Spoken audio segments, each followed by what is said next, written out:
The sweet wood grain of Atari is the perfect combination for Gravitar Recharged.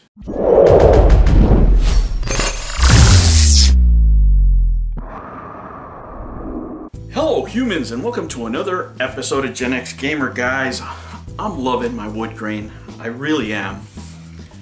You know, when it comes to these consoles, and these, for example, controllers, people don't understand what is it that the old man cringe community loves so much about them, right? I see reviews out there, and they don't take into account what these games and these consoles mean for us. And today is going to be story time. You know, when I started my channel, I wanted to tell the stories that weren't being told out there. Because a lot of the channels that I was watching were about, you know, good times and how people were reminiscing about old games and the wholesome times that they had. And this is not one of those stories.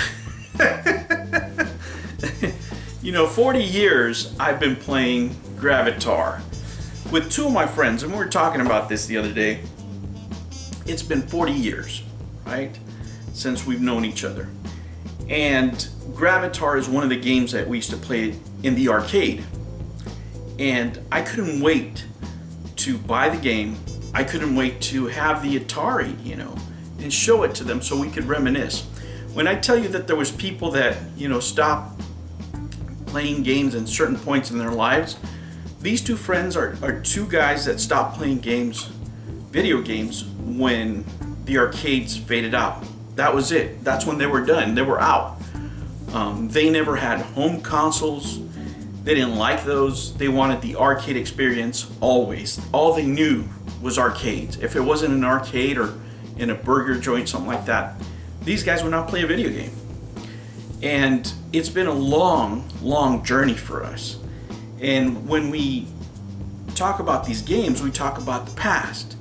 You know, and when I showed them these games, right? When I showed them the Recharge games, when I showed them that I had an Atari, we really went back. Because let me tell you guys, back in the day, when we met, we weren't the most wholesome of young men. Let's put it that way. Let me give you an example of the kind of childhood, right, and teenage years we had. Guys, we grew up in the east part of Los Angeles, East Los Angeles, and let me tell you, we saw a movie that changed our lives, and that was Fast Times at Ridgemont High. And I remember getting into the drive-in, sneaking in through the older brother's car, because he would sneak us in the trunk all the time, right? With these boys, we learned how to drink, how to smoke, what to snort. I mean, it was nuts. For us, high school was just one big blur. We made it our mission to have our high school years be as fun as Ridgemont High. Yeah, crazy pretty much describes it, right? I think that when we were growing up, if somebody was, you know, if somebody would have said, "Are these guys gonna make it to 50?" A lot of people would have said, "I don't know, man."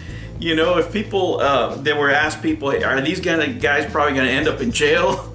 Maybe in a rehab somewhere?" They probably would have said yes.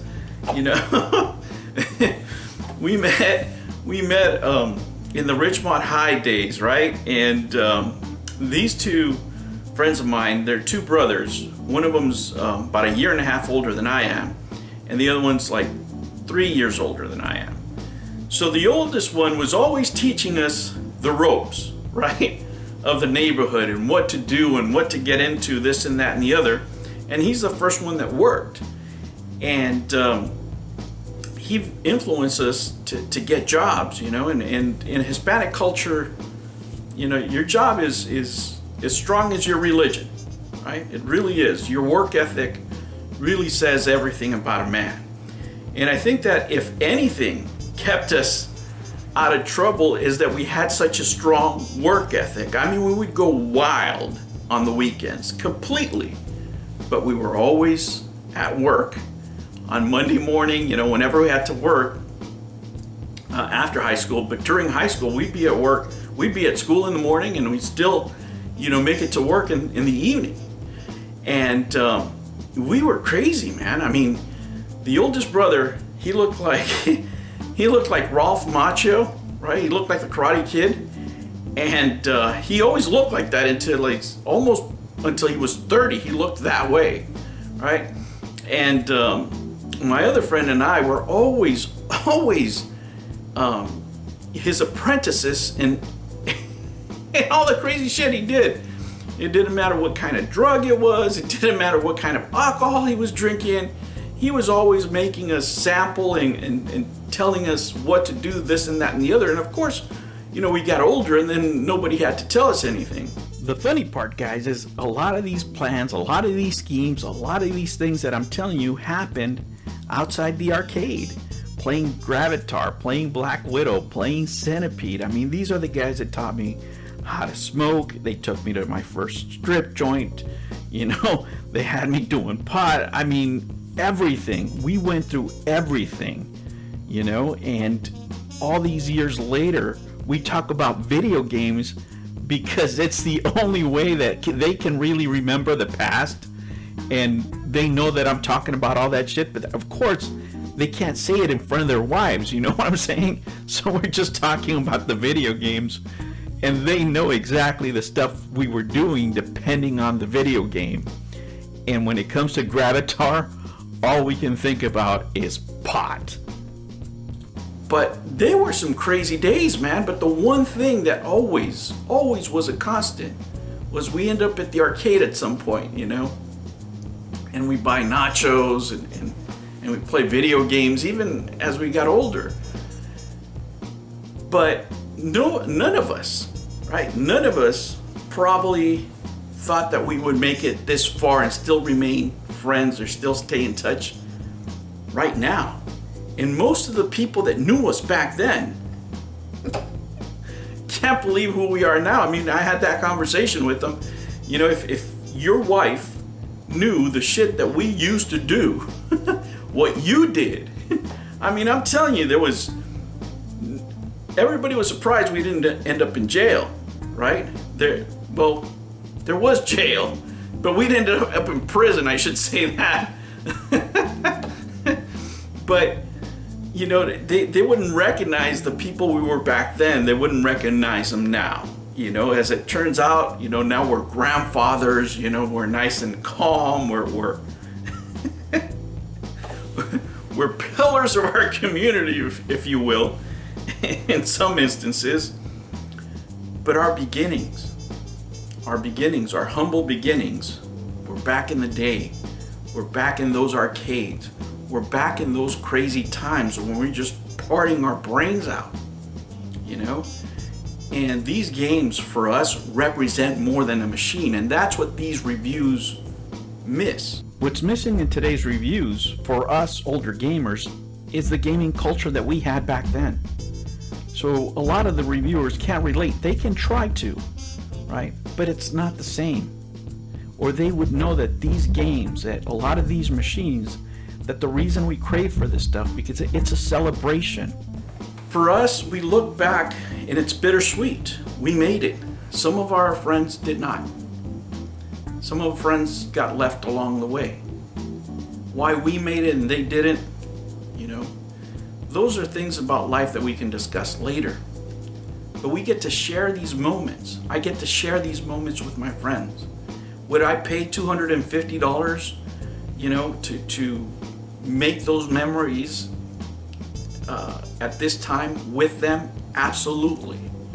Because it's not something I can do anywhere else, right? I can't do that with a PlayStation 5. I can't do it with a portable. I can only do it with this. The joy that I saw on my friends' faces when I showed them the Atari VCS was worth the money.